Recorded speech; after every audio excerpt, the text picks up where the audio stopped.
Install radio and antenna. Install the radio board to the top board. Make sure the radio board seated correctly. Check the connector. Then secure with the screw in a nylon washer.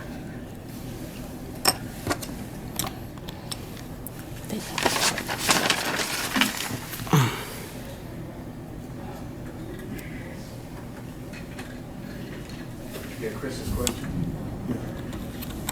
It's not good, because that should be right in the center of the range. Uh-huh.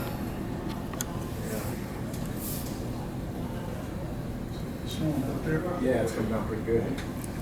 Yeah.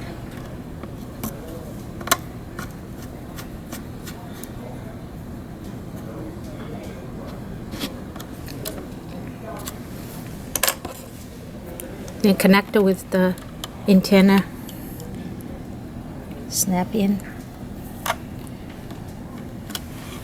And make sure the ferry's on this side. And Table's at the end.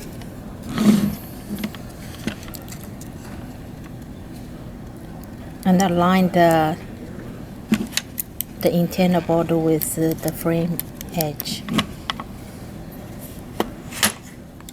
And then where's this go? To the connector, to the Up to the Yeah. connector? That's correct.